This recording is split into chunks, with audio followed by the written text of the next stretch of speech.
ಕಳೆದ 15 ದಿವಸದ ಕೆಳಗಡೆ ನಮ್ಮ ಸವದತ್ತಿ ತಾಲೂಕಿನ ಹುಲಿಕಟ್ಟೆ ಗ್ರಾಮದಲ್ಲಿ ಒಂದು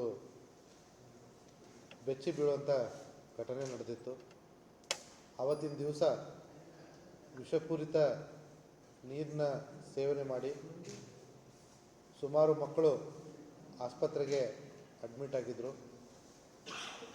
ಆ ಒಂದು ಸಂದರ್ಭದಲ್ಲಿ ನಮ್ಮ ಎಲ್ಲ ಹಿರಿಯ ಅಧಿಕಾರಿಗಳು ಮತ್ತು ಆರೋಗ್ಯ ಅಧಿಕಾರಿಗಳು ಸ್ಥಳಕ್ಕೆ ಭೇಟಿ ನೀಡಿ ಮಕ್ಕಳ ಆರೋಗ್ಯದ ಬಗ್ಗೆ ವಿಶೇಷ ಗಮನವನ್ನು ಕೂಡ ಹರಿಸಿದರು.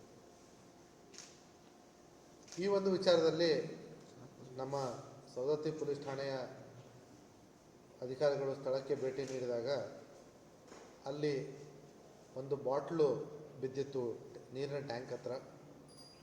ಸೊ ಅದರ ವಾಸನೆ ನೋಡಿದಾಗ ಅದರಿಂದನೇ ಅದರಲ್ಲಿ ವಿಷದ ಅಂಶಗಳು ಇನ್ನೂ ಇರೋದು ಕೂಡ ಮೇಲ್ನೋಟಕ್ಕೆ ಗೊತ್ತಾಗ್ತಾ ಇತ್ತು.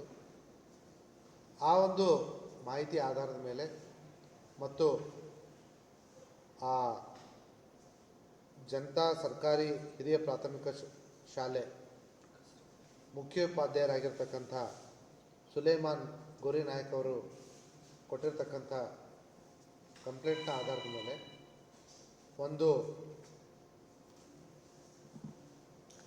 ಕೊಲೆಯ ಯತ್ನದ ಕೇಸು, ಕಲ್ಪೇಬಲ್ ಹೋಮಿಸೈಡ್ ಕೇಸನ್ನು ನಮ್ಮ ಠಾಣಾಧಿಕಾರಿಗಳು ರಿಜಿಸ್ಟರ್ ಮಾಡ್ತಾರೆ. ತುಂಬ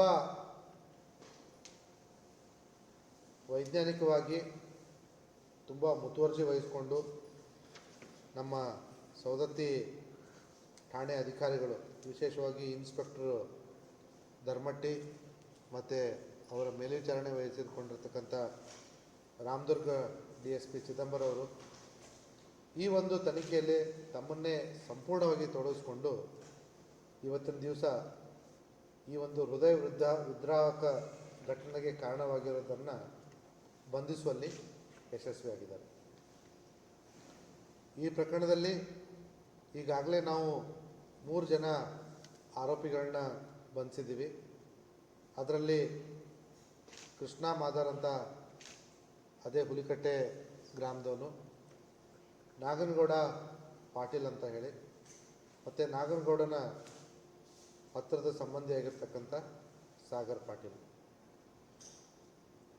ದುರದೃಷ್ಟಕರ ಸಂಗತಿ ಏನಂತಂದರೆ ಇವರೆಲ್ಲರೂ ಕೂಡ ಯುವಕರು, ನಾಡನ್ನು ಕಟ್ಟಿ ಬೆಳೆಸಬೇಕಾದಂಥ ವಯಸ್ಸಲ್ಲಿ ಈ ರೀತಿ ಒಂದು ದುಷ್ಕೃತ್ಯಕ್ಕೆ ಕೈ ಹಾಕಿದ್ದಾರೆ. ಈ ಒಂದು ಘಟನೆಯಲ್ಲಿ ಒಬ್ಬ ಅಪ್ರಾಪ್ತ ಬಾಲಕನನ್ನು ಕೂಡ ಇವರು ಉಪಯೋಗ ಮಾಡಿಕೊಂಡಿದ್ದಾರೆ.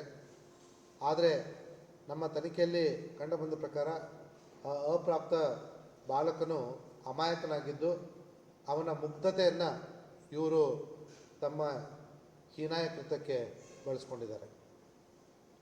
ಇದರಲ್ಲಿ ಮುಖ್ಯವಾದಂಥ ಆರೋಪಿ ಸಾಗರ್ ಪಾಟೀಲ್ ಅಂತ, ಅವನೇ ಈ ಒಂದು ಕೃತ್ಯಕ್ಕೆ ಮುಖ್ಯ ಕಾರಣೀಕರ್ತ. ಅವನು ಇದರ ಬಗ್ಗೆ, ಘಟನೆ ಬಗ್ಗೆ 2-3 ತಿಂಗಳಿಂದ ಪೂರ್ವಯೋಜಿತವಾಗಿ ತಯಾರಿ ಮಾಡಿಕೊಂಡು ಅದಕ್ಕೆ ಅವನ ಜೊತೆ ಕೆಲಸ ಮಾಡಿರ್ತಕ್ಕಂಥ ಡ್ರೈವರ್ ಕೃಷ್ಣ ಮಾದರ್ನನ್ನು ಪ್ರೇರೇಪಿಸಿ ಅವನಿಗೆ ಸ್ವಲ್ಪ ದುಡ್ಡು ಕೊಟ್ಟು, ಅದರಲ್ಲೂ ವಿಶೇಷವಾಗಿ ಈ ವಿಷಯವನ್ನು ಖರೀದಿ ಮಾಡಲಿಕ್ಕೆ ದುಡ್ಡು ಕೊಡೋದು ಮತ್ತು ಒಂದು ಅಮಾಯಕ ಬಾಲಕನನ್ನು ಈ ಕೃತ್ಯಕ್ಕೆ ಬಳಸ್ಕೊಳ್ಳಿಕ್ಕೆ ಅವನಿಗೂ ಆ ಮಗುವಿಗೂ ಕೂಡ ಸ್ವಲ್ಪ ದುಡ್ಡು ಕೊಡಲಿಕ್ಕೆ ಕೃಷ್ಣ ಮಾದರ್ನ ಮುಖಾಂತರ ದುಡ್ಡು ಕೊಟ್ಟಿರ್ತಕ್ಕಂಥದ್ದು ನಮಗೆ ತನಿಖೆಯಲ್ಲಿ